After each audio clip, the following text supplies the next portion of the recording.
Tema 6. Procesos gravitacionales, la fuerza de la gravedad. En este capítulo vamos a ver un desastre provocado por un deslizamiento en Perú. Después veremos procesos gravitacionales y desarrollo de las formas del terreno. Y dentro de esto el papel de los procesos gravitacionales y las pendientes cambian con el tiempo.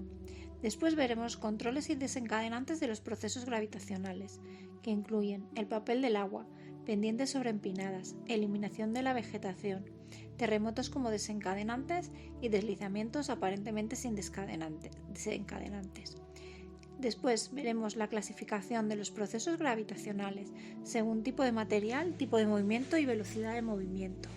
A continuación veremos el epígrafe desplomes, después veremos los deslizamientos y a continuación flujo de derrubios, que incluye flujo de derrubios en las regiones semiáridas y lahares. Después veremos flujos de tierra y movimientos lentos, que incluyen reptación y solifluxión. Y por último veremos los deslizamientos submarinos. La superficie de la Tierra nunca es perfectamente plana, sino que consiste en laderas de muchas variedades diferentes. Algunas son empinadas y escarpadas, otras son moderadas o suaves. Algunas son largas y graduales, otras cortas y abruptas. Las laderas pueden estar cubiertas de un manto de suelo y vegetación, o consistir en roca estéril y escombros. En conjunto, las laderas son los elementos más comunes de nuestro paisaje físico. Algunas laderas pueden parecer estables e invariables, pero la fuerza de la gravedad hace que los materiales se desplacen pendiente abajo. En un extremo, el movimiento puede ser gradual y prácticamente imperceptible. En el otro puede consistir en un flujo ruidoso de derrubios o una estruendosa avalancha de rocas. Los deslizamientos de tierras son un peligro natural en todo el mundo. Cuando estos procesos peligrosos llevan a la pérdida de vidas y propiedades, se convierten en desastres naturales. Un desastre provocado por un deslizamiento en Perú. Periódicamente oímos noticias que relatan los detalles terroríficos y a veces siniestros de los deslizamientos de tierras. El 31 de mayo de 1970 se produjo uno de estos sucesos cuando una avalancha gigantesca de rocas enterró a más de 20.000 personas de Yungay y Raranchirca, en Perú. Hubo pocas advertencias del desastre inminente. Empezó y finalizó en cuestión de minutos. La avalancha se inició a unos 14 kilómetros de Yungay, cerca de la cima de 6.700 metros del Nevado Huarascán, el pico más elevado de los Andes peruanos. Desencadenado por el movimiento de tierra de un fuerte terremoto a poca distancia de la costa, se produjo el desprendimiento de una enorme masa de roca y hielo de la escarpada cara norte de la montaña.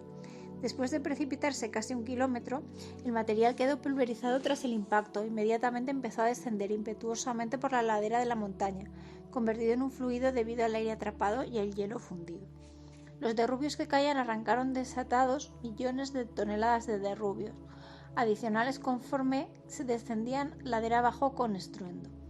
Se generaron vientos huracanados a medida que el aire comprimido escapaba de debajo de la masa de la avalancha, produciendo un ruido atronador y despejando las laderas cercanas de vegetación. Aunque el material seguía en una garganta previamente erosionada, una porción de los derrubios saltó un puente de roca de unos 200 a 300 metros que había protegido Yungay de acontecimientos similares en el pasado y enterró la ciudad entera. Después de descubrir otro pueblo en su camino, Ranrairca, la masa de derrubios alcanzó por fin el fondo del valle. Allí su ímpetu le permitió atravesar el río Santa Ana y ascender decenas de metros de la pared del valle en el lado opuesto. Este no fue el primer desastre de este tipo que ocurrió en la región y probablemente no será el último. Tan solo hace 8 años una avalancha menos espectacular pero devastadora se cobró las vidas de unas 3.500 personas en un valle densamente poblado situado en la base de la montaña. Por fortuna, movimientos de masas como el que se acaba de describir son infrecuentes y solo ocasionalmente afectan a un gran número de personas. Procesos gravitacionales y desarrollo de las formas del terreno. Los deslizamientos de tierra son ejemplos espectaculares de acontecimientos geológicos fundamentales denominados procesos gravitacionales. Por procesos gravitacionales se entienden los movimientos pendiente abajo de roca, regolito y suelo, bajo la influencia directa de la gravedad. Se diferencian de los procesos erosivos que se examinarán en los capítulos siguientes porque los procesos gravitacionales no precisan un medio de transporte como el agua, el viento o el hielo de los glaciares. Papel de los procesos gravitacionales. En la evolución de la mayoría de las formas del paisaje, los procesos gravitacionales constituyen la etapa consecutiva a la meteorización. En sí misma, la meteorización no produce formas significativas de paisaje. Estas se desarrollan conforme los productos de la meteorización son retirados de los lugares donde se originaron. Una vez que la meteorización debilita y disgrega la roca, los procesos gravitacionales transfieren los derrubios pendiente abajo, donde una corriente que actúa como una cinta transportadora normalmente se los lleva. Aunque puede haber muchas paradas intermedias a lo largo del camino, el sedimento acaba por ser transportado a su destino final, el mar. Los efectos combinados de los procesos gravitacionales y las aguas de escorrentía producen valles fluviales, que son los paisajes más comunes y llamativos de la Tierra. Si solo las corrientes fueran responsables de la creación de los valles por los que fluyen, aquellos serían muy estrechos. Sin embargo, el hecho de que la mayoría de los valles fluviales sean más anchos que profundos es una fuerte indicación de la importancia de los procesos gravitacionales con respecto al suministro de material a las corrientes. Esto se pone de manifiesto en el Gran Cañón. Las paredes del cañón se extienden bastante más allá del río Colorado, debido a la transferencia de derrubios meteorizados pendiente abajo hacia el río y sus afluentes por procesos gravitacionales. De esta manera, las corrientes y los procesos gravitacionales se combinan para modificar y esculpir la superficie. Por supuesto, los glaciares, las aguas subterráneas, las olas y el viento son también agentes importantes en el modelado de las formas y desarrollo de los paisajes. Las pendientes cambian con el tiempo.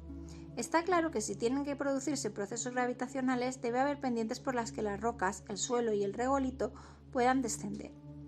Los procesos volcánicos y de formación de montañas de la Tierra son los que producen estas pendientes a través de cambios esporádicos en las elevaciones de las masas continentales y el fondo oceánico. Si los procesos dinámicos internos no produjeran continuamente regiones con mayores elevaciones, el sistema que mueve los derrubios a cotas menores iría perdiendo velocidad de manera gradual y acabaría desapareciendo. Los procesos gravitacionales más rápidos y espectaculares tienen lugar en zonas montañosas accidentadas y geológicamente jóvenes. Los ríos y los glaciares se erosionan rápidamente las montañas recién formadas y las convierten en regiones caracterizadas por pendientes escarpadas e inestables. En lugares como estos se producen los deslizamientos de tierra masivos y destructivos, como el desastre de Yungay. Cuando disminuye la formación de montañas, los procesos gravitacionales y erosivos rebajan el terreno. Con el tiempo, las pendientes escarpadas y accidentadas de las montañas dan lugar a un terreno menos pronunciado, más suave. Por tanto, a medida que el paisaje envejece, los procesos gravitacionales masivos y rápidos dan lugar a movimientos pendiente abajo más pequeños, menos espectaculares. Controles y desencadenantes de los procesos gravitacionales. La gravedad es la fuerza que controla los procesos gravitacionales, pero varios factores desempeñan un papel importante en cuanto a la superación de la inercia y la creación de movimientos descendentes. Mucho antes de que se produzca un deslizamiento, varios procesos actúan para debilitar el material de la pendiente, convirtiéndolo de una manera gradual en un material cada vez más susceptible a la fuerza de la gravedad. Durante este periodo, la pendiente permanece estable, pero cada vez se aproxima más a la inestabilidad. Al final, la fuerza de la pendiente se debilita hasta el punto de que algo hace que cruce el umbral de estabilidad a inestabilidad. Un acontecimiento de este tipo que inicia el movimiento descendente se denomina desencadenante. Recordemos que el desencadenante no es la única causa del proceso gravitacional, sino solo la última de muchas causas. Entre los factores comunes que desencadenan los procesos gravitacionales se cuentan la saturación de agua del material, el exceso de inclinación de las pendientes, la eliminación de la vegetación anclada y las vibraciones del suelo debidas a terremotos. Papel del agua. A veces los procesos gravitacionales se desencadenan cuando las fuertes lluvias o los periodos de fusión de la nieve saturan los materiales de la superficie. Ese fue el caso en octubre de 1998, cuando las lluvias torrenciales asociadas con el huracán Mitch desencadenaron corrientes de barro devastadoras en Centroamérica. Cuando los poros del sedimento se llenan de agua, se destruye la cohesión entre las partículas, permitiendo que se deslicen unas sobre otras con relativa facilidad. Por ejemplo, cuando la arena está ligeramente húmeda se pega bastante bien. Sin embargo, si se añade suficiente agua como para llenar los huecos entre los granos, la arena se escurrirá poco a poco en todas las direcciones. Por tanto, la saturación reduce la resistencia interna de los materiales, los cuales son puestos fácilmente en movimiento por la fuerza de la gravedad. Cuando la arcilla está húmeda se convierte en una masa muy suave, otro ejemplo del efecto lubricante del agua. El agua añade también considerable peso a una masa de material. El peso añadido puede ser suficiente en sí mismo para hacer que el material se deslice o fluya pendiente abajo. Pendientes sobreempinadas. El exceso de pendiente es otra causa de muchos movimientos de masa. En la naturaleza hay muchas situaciones en las que hay exceso de pendiente. Una corriente fluvial que socava la pared de un valle y las olas que golpean contra la base de un acantilado no son sino dos ejemplos familiares. Además, a través de sus actividades, el ser humano crea a menudo pendientes sobreempinadas e inestables que se convierten en zonas principales de actuación de los procesos gravitacionales. Las partículas granulares no consolidadas, granos del tamaño de la arena o más gruesos, adoptan una pendiente estable denominada ángulo de reposo. Este es el ángulo más empinado al cual el material se mantiene estable. Dependiendo del tamaño y la forma de las partículas, el ángulo oscila entre 25 y 40 grados. Los granos mayores y más angulosos mantienen las pendientes más empinadas. Si se aumenta el ángulo, los derrubios de roca se ajustarán desplazándose pendiente abajo. El exceso de pendiente no es importante simplemente porque desencadene movimientos de materiales granulares no consolidados. Produce también pendientes inestables y movimientos de masa en suelos cohesivos, en regolito y en roca viva. La respuesta no será inmediata, como en el caso del material granular suelto, pero antes o después uno o más procesos gravitacionales eliminarán la pendiente excesiva, restaurando su estabilidad. Eliminación de la vegetación. Las plantas protegen contra la erosión y contribuyen a la estabilidad de las pendientes, porque sus sistemas radiculares unen el suelo y el regolito. Además, las plantas protegen la superficie del suelo de los efectos erosivos del impacto de las gotas de lluvia. Donde faltan plantas se potencian los procesos gravitacionales, en especial si las pendientes son empinadas y el agua abundante. Cuando se elimina el anclaje de la vegetación como consecuencia de los incendios forestales o de la actividad del hombre, tala de árboles, agricultura o urbanización, los materiales de superficie suelen desplazarse pendiente abajo. Un ejemplo insólito que ilustra el efecto fijador de las plantas se produjo hace varias décadas en las empinadas pendientes próximas a Menton, Francia. Los agricultores sustituyeron a olivos que tienen raíces profundas por una cosecha económicamente más rentable, pero de raíces superficiales, los claveles. Cuando se desplomó la pendiente menos estable, el corrimiento de tierra se cobró 11 vidas. En julio de 1994, un gran incendio azotó la montaña Storm King, al oeste de Glenwood Springs, en Colorado, y eliminó la vegetación de las pendientes. 2 meses después, las fuertes lluvias originaron numerosas corrientes de derrubios, una de las cuales bloqueó la Interestatal 70 y amenazó con hacer un dique en el río Colorado. Un tramo de 5 kilómetros de la autopista quedó inundado con toneladas de rocas, barro y árboles quemados. El cierre de la Interestatal 70 supuso retrasos costosos en esta autopista principal. Tras los extensos incendios acaecidos en el verano de 2000, tipos parecidos de procesos gravitacionales amenazan las autopistas y otras ampliaciones cercanas a las laderas devastadas por el fuego en el oeste de Estados Unidos.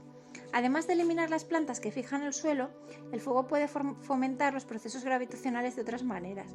Después de un incendio forestal, la parte superior del suelo se vuelve seca y suelta. Como consecuencia, incluso con un tiempo seco, el suelo tiende a descender por las pendientes empinadas. Además, el fuego también puede cocer el suelo y crear una capa repelente al agua a poca profundidad. Esta barrera, casi impermeable, impide o reduce la infiltración de agua, lo cual se traduce en un aumento de la escorrentía superficial durante las lluvias. La consecuencia puede ser la aparición de torrentes peligrosos, de barro viscoso y derrubios rocosos. Terremotos como desencadenantes. En una zona pueden existir durante mucho tiempo condiciones favorables para los procesos gravitacionales sin que se produzca movimiento alguno. A veces es necesario un factor adicional para desencadenar el movimiento. Entre los desencadenantes más importantes y espectaculares se encuentran los terremotos. Un terremoto y sus réplicas pueden desalojar volúmenes enormes de roca y de material no consolidado. El acontecimiento ocurrido en los Andes peruanos descrito al principio de este capítulo es un ejemplo trágico. Deslizamientos desencadenados por el terremoto Northridge. En enero de 1994, un terremoto azotó la región de Los Ángeles, al sur de California. Bautizado por su epicentro en la localidad de Northridge, el acontecimiento de una magnitud de 6,7 produjo pérdidas estimadas en $20.000 millones.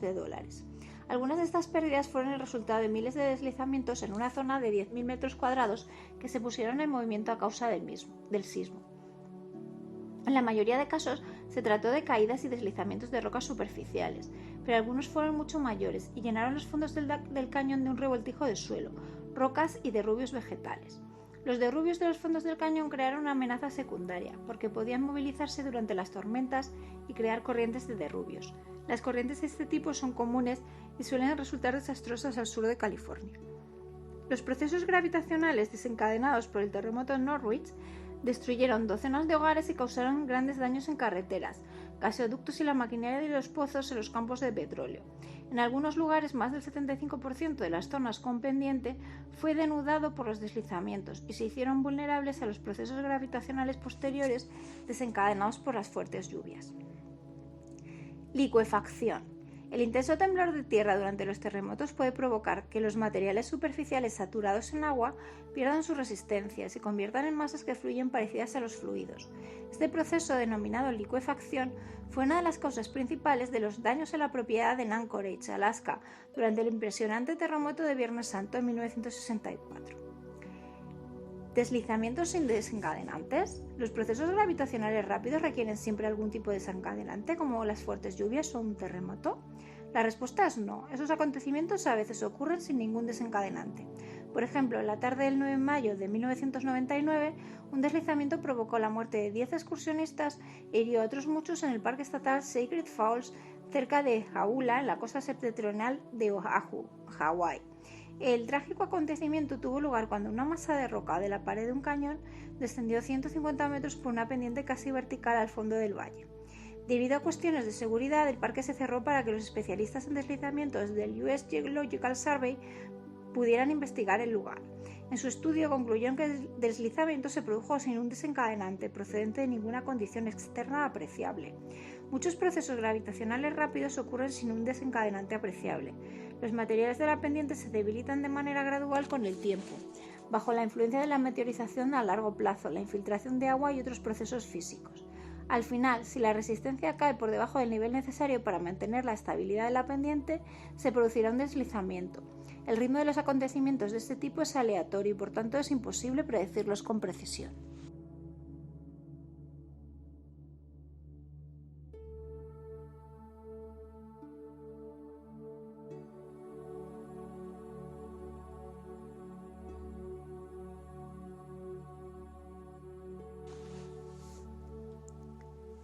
Clasificación de los procesos gravitacionales. Hay una larga serie de procesos diferentes que los geólogos denominan procesos gravitacionales o movimientos de masa. 4 de ellos se ilustran en la figura 16.3, que son deslizamiento rotacional, deslizamiento de rocas, flujo de derrubios y flujo de tierra. En general, los diferentes tipos se clasifican en función del tipo de material implicado, de la clase de movimiento y de la velocidad del mismo. Tipo de material. La clasificación de los procesos gravitacionales en función del material implicado en el movimiento depende de si la masa descendiente empezó como un material no consolidado o como sustrato de roca. Si el suelo y el regolito son dominantes, se utilizarán términos como derrubios, barro o tierra en la descripción. Por el contrario, cuando se desprende y se desplaza pendiente abajo una masa rocosa, el término roca será parte de la descripción. Tipo de movimiento. Además de caracterizar el tipo de material implicado en un acontecimiento del movimiento de masa, también puede ser importante cómo se mueve el material. En general, la clase de movimiento se describe como desprendimiento, deslizamiento o flujo.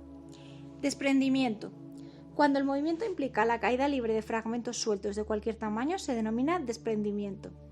El desprendimiento es una forma común de movimiento en pendientes que son tan empinadas que el material suelto no puede mantenerse sobre la superficie. La roca puede desprenderse directamente hacia la base de la pendiente o moverse en una serie de saltos y rebotes sobre otras rocas a lo largo del camino. Muchos desprendimientos se producen cuando los ciclos de congelación y deshielo o la acción de las raíces de las plantas o ambas cosas debilitan tanto las rocas que interviene la gravedad. Aunque hay señales a lo largo de afloramientos rocosos que en las carreteras advierten desprendimientos de roca, pocos de nosotros hemos sido realmente testigos de esos acontecimientos. Sin embargo, ocurren de verdad. Así, el desprendimiento ocurrido la mañana del 9 de mayo de 2003 en el cañón Glenwood de Colorado interrumpió temporalmente el tráfico en dirección este y en dirección oeste en la Interestatal 70. Grandes rocas de hasta 4 metros cúbicos cayeron sobre la carretera. Una masa de roca del tamaño de un coche cruzó rebotando toda la autopista y acabó reposando en el canal del río Colorado. Por fortuna no hubo heridos graves. Los desprendimientos son la forma fundamental en la que se crean y mantienen las pendientes de talud. A veces los desprendimientos pueden desencadenar otras formas de movimientos pendiente abajo. Por ejemplo, recordemos que el desastre de Yungay descrito al principio del capítulo se inició por el desprendimiento de una masa de material en caída libre, desde la cima casi vertical del Nevado Huarascan. Deslizamiento. La mayoría de los procesos gravitacionales se describe como deslizamiento. Los deslizamientos se producen cuando el material se mantiene bastante coherente y se mueve a lo largo de una superficie bien definida. A veces la superficie es una diaclasa, una falla o un plano de estratificación que es aproximadamente paralelo a la pendiente. Sin embargo, en el caso del movimiento denominado desplome, el material descendente se mueve en masa a lo largo de una superficie de ruptura curva. Llegados a este punto es necesaria una nota de aclaración. A veces la palabra deslizamiento se utiliza como sinónimo de corrimiento de tierras. Debe indicarse que aunque muchas personas, los geólogos incluso la utilizan, esta última expresión carece de una definición específica en geología.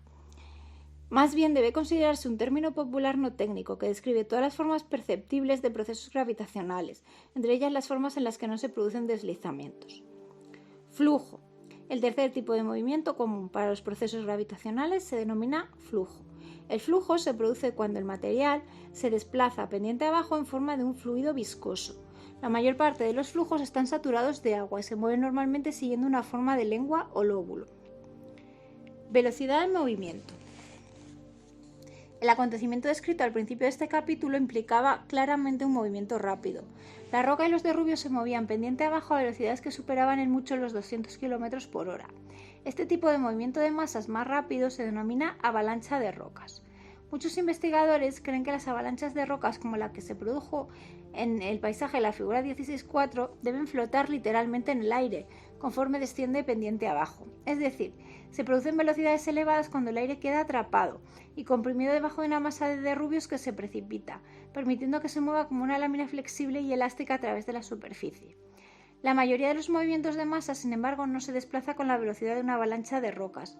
De hecho, la gran mayoría de los procesos gravitacionales son imperceptiblemente lentos. Un proceso que examinaremos más tarde, denominado reptación, es consecuencia de movimientos de partículas que suelen medirse en milímetros o centímetros al año.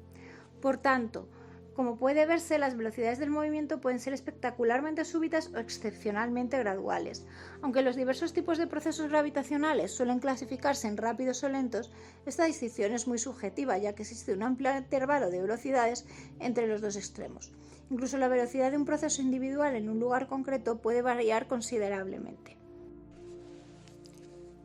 Desplomes. Los desplomes son un tipo de desprendimiento y se producen normalmente debido a que la ladera tiene una pendiente excesiva. El material situado en la porción superior de la pendiente se mantiene en su lugar por el material situado en la base de la misma. Conforme se elimina este material de anclaje de la base, el material situado encima se vuelve inestable y reacciona al empuje de la gravedad. Un ejemplo relativamente común es una pared de valle cuya pendiente se hace excesivamente empinada como consecuencia de un río meandriforme. El desplome puede producirse también cuando una pendiente está sobrecargada, causando tensión interna sobre el material que está debajo. Este tipo de desplome se produce a menudo en los lugares donde el material blando rico en arcilla se encuentra debajo de estratos de roca más compacta y resistente como la arenisca. La infiltración del agua a través de las capas superiores reduce la cohesión de la arcilla que hay debajo y produce así el desplome de la pendiente. Deslizamientos. Se entiende por deslizamiento rotacional al deslizamiento hacia abajo de una masa de rocas o de material no consolidado, que se mueve como una unidad a lo largo de una superficie curva. Normalmente el material deslizado no viaja a una velocidad espectacular ni muy lejos. Esta es una forma común de proceso gravitacional, en especial en acumulaciones gruesas de materiales cohesivos como la arcilla. La superficie fracturada tiene una forma característica en cuchara, cóncava hacia arriba o hacia afuera. Conforme se produce el movimiento, se crea un escarpe en forma de cuarto creciente en la cabecera, y la superficie superior del bloque a veces se inclina hacia atrás. El deslizamiento puede implicar una sola masa, pero a menudo consiste en bloques múltiples. A veces se acumula agua entre la base del escarpe y la parte superior del bloque inclinado. Conforme el agua se filtra hacia abajo a lo largo de la superficie de ruptura, puede promover una ulterior inestabilidad y un movimiento adicional. Los deslizamientos de rocas se producen cuando bloques rocosos se sueltan y se deslizan pendiente abajo. Si el material implicado está muy poco consolidado, se utiliza la expresión deslizamiento de derrubios. Tales acontecimientos se cuentan entre los movimientos de masa más rápidos y más destructivos.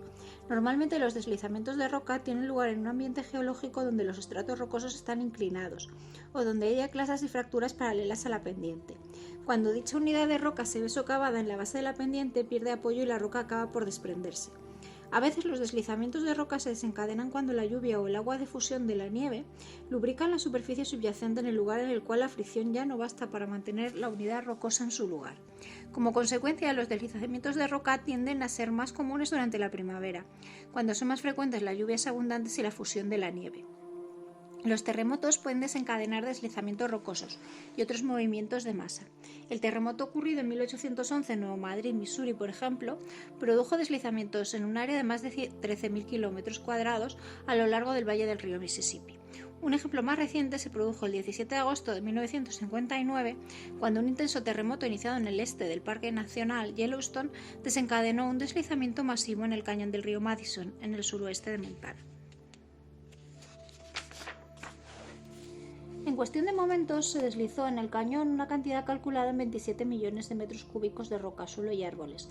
Los derrubios obstruyeron el río y enterraron una carretera y una zona de acampada. Perecieron más de 20 campistas a quienes pilló desprevenidos. No muy lejos de aquella zona se había producido 34 años antes el deslizamiento de rocas del Gros Ventre. El río Gros Ventre fluye hacia el oeste desde la parte más septentrional de la cordillera Wind River, en el noroeste de Wyoming, a través del Parque Nacional Grand Teton, y acaba vaciándose en el río Snake. El 23 de junio de 1925 ocurrió en su valle un importante deslizamiento de rocas junto al este de la pequeña ciudad de Kelly.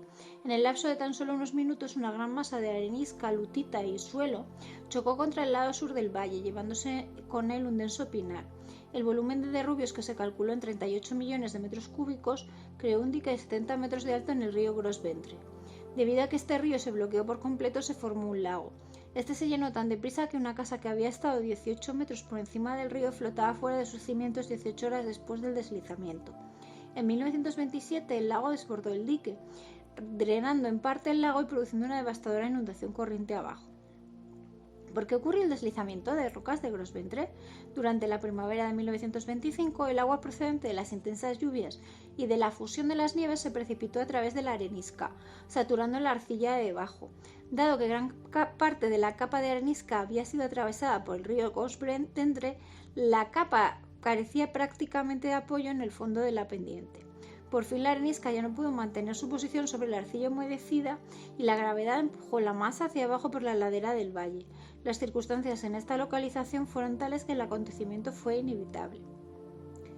Flujo de derrubios. El flujo de derrubios es un tipo relativamente rápido de proceso gravitacional, que consiste en la afluencia de suelo y regolitos con abundante cantidad de agua. Los flujos de derrubios, denominados también coladas de barro, son fundamentalmente característicos de las regiones montañosas semiáridas y son también comunes en las pendientes de algunos volcanes.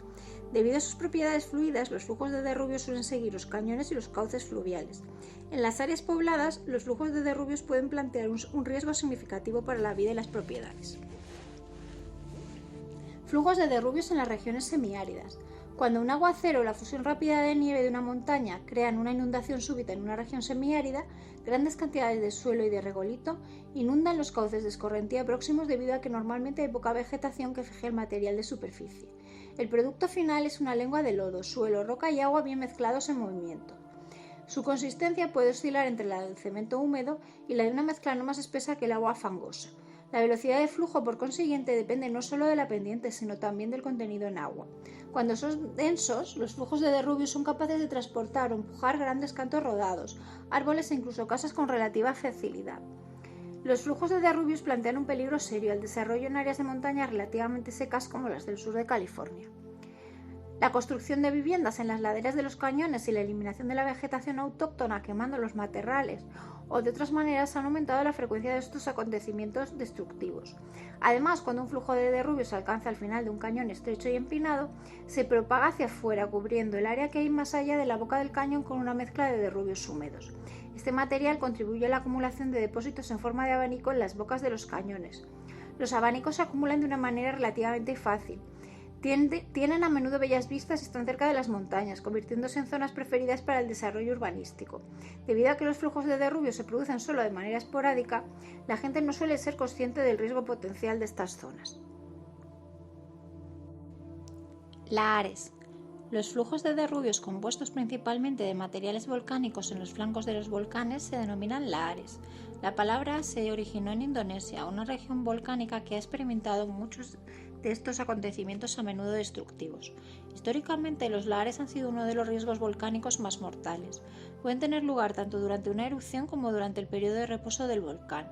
Se producen cuando capas muy inestables de cenizas y de rubios se saturan de agua y fluyen pendiente abajo por las laderas volcánicas. Estos flujos siguen generalmente los cauces de corrientes existentes. A menudo se desencadenan por las lluvias densas. Otros inician cuando grandes volúmenes de hielo y nieve se funden por el calor que asciende a la superficie desde el interior del volcán o por los gases calientes y los restos casi fundidos emitidos durante una erupción violenta. Cuando entró en erupción el monte St. Helens en mayo de 1980, se crearon varios lahares. Los flujos y las inundaciones acompañantes corrieron ladera abajo por los valles de las bifurcaciones norte y sur del río Tautel, a velocidades que a menudo superaron los 30 km por hora. Por fortuna, el área afectada no estaba densamente poblada. No obstante, se destruyeron o resultaron muy dañadas más de 200 hogares. La mayor parte de los puentes siguió un destino similar. Según el US Geological Survey, aun después de viajar muchas decenas de kilómetros desde el volcán y mezclarse con agua fría, las coladas de barro mantenían temperaturas que oscilaban entre los 84 y los 91 grados centígrados.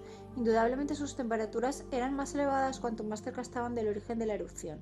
Localmente, las coladas de barro se elevaron por encima de las paredes de los valles hasta 108 metros y por encima de las colinas hasta 75 metros. Según las huellas dejadas por las líneas de barro, la mayor profundidad de las coladas de barro osciló entre 9,9 y 19,8 metros. Finalmente, los lahares del área de drenaje del río Tautel transportaron más de 50 millones de metros cúbicos de material a los ríos Caulis y Columbia. Los depósitos redujeron temporalmente la capacidad transportadora de agua del río Caulis en un 85% y se redujo la profundidad del cauce de navegación del río Columbia desde 12 metros a menos de 4 metros. En noviembre de 1985 se produjeron lahares durante la erupción del Nevado del Ruiz, un volcán de 5.300 metros de los Andes colombianos. La erupción fundió gran parte de la nieve y el hielo que cubrían los 600 metros superiores del pico, produciendo torrentes de derrubios, cenizas y lodos viscosos calientes. Los lahares se desplazaron hacia afuera del volcán, siguiendo los valles de 3 ríos crecidos por la lluvia que irradiaban desde la cima. El flujo que descendió hacia el valle del río Lagunilla fue el más destructivo. Devastó la ciudad de Armero, a 48 kilómetros de la montaña. La mayoría de las más de 25.000 muertes causadas por el acontecimiento se produjeron en esta comunidad agrícola que en una ocasión fue próspera.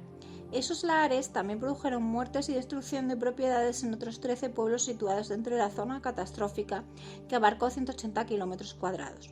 Aunque el Nevado del Ruiz arrojó explosivamente una gran cantidad de material piroclástico, lo que causó este desastre natural tan devastador fueron los lahares desencadenados por esta erupción. De hecho, fue el peor desastre volcánico acaecido desde la erupción del Monte Pelé en la isla caribeña de la Martinica en 1902, durante la cual murieron 28.000 personas. Flujos de tierra. Hemos visto que los flujos de derrubios suelen estar confinados a los cauces de las regiones semiáridas. Por el contrario, los flujos de tierra se forman más a menudo en las laderas de las colinas de las áreas húmedas durante épocas de precipitación abundante o de deshielo. Cuando el agua satura el suelo y el regolito de la ladera de una colina, el material puede desgajarse, dejando una cicatriz en la pendiente y formar una masa en forma de lengua o de lágrima que fluye pendiente abajo. Los materiales más comúnmente implicados son ricos en arcilla y limo y contienen solo pequeñas proporciones de arena y granos más gruesos. El tamaño de los flujos de tierra oscila entre cuerpos de unos pocos metros de longitud, unos pocos metros de ancho y menos de 1 metro de profundidad, y masas de más de 1 kilómetro de longitud, varios centenares de metros de anchura y más de 10 metros de profundidad. Dado que los flujos de tierra son bastante viscosos, en general se mueven más lentamente que los flujos de derrubios, más fluidos, descritos en la sección precedente. Se caracterizan por un movimiento lento y persistente y pueden permanecer activos durante periodos que oscilan entre días y años. Dependiendo del grado de inclinación de la pendiente y de la consistencia del material, las velocidades medidas oscilan desde menos de 1 milímetro al día hasta varios metros al día. A lo largo del periodo durante el cual son activos los flujos de tierra, el movimiento suele ser más rápido durante los periodos húmedos que durante las épocas más secas. Además de ocurrir como fenómenos de ladera aislados, los flujos de tierra tienen lugar normalmente en asociación con grandes desplomes. En esta situación pueden verse como flujos en forma de lengua en la base del bloque de desplome. Movimientos lentos. Los movimientos del tipo de los deslizamientos de rocas, las avalanchas de rocas y los lahares son desde luego las formas más espectaculares y catastróficas de los procesos gravitacionales. Al comprobarse que estos acontecimientos matan a miles de personas, merecen un estudio intensivo, de manera que mediante una prevención más eficaz, advertencias oportunas y mejores controles pueda ayudarse a salvar vidas. Sin embargo, debido a su gran tamaño y a su naturaleza espectacular, nos dan una impresión falsa de su importancia como proceso gravitacional. De hecho, los movimientos súbitos son responsables del movimiento de menos material que la acción más lenta y mucho más sutil de la reptación. Mientras que los tipos rápidos de procesos gravitacionales son característicos de las montañas y las laderas empinadas de las colinas, la reptación tiene lugar en pendientes tanto empinadas como suaves y es por tanto mucho más general. Reptación.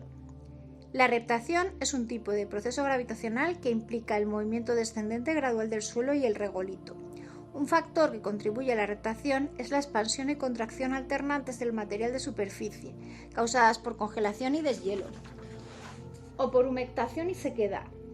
La congelación o la humectación elevan las partículas según un ángulo recto con respecto a la pendiente, y el deshielo o la sequía permiten que las partículas vuelvan a caer a un nivel ligeramente inferior. Cada ciclo, por consiguiente, mueve el material a una cierta distancia colina abajo. Cualquier cosa que altere el suelo, como el impacto de las gotas de lluvia y las perturbaciones provocadas por las raíces de las plantas y los animales de madriguera, ayuda a la reptación. También se fomenta la reptación si el suelo se satura de agua. Después de una densa lluvia o del deshielo, el suelo saturado de agua puede perder su cohesión interna, permitiendo que la gravedad empuje el material pendiente abajo.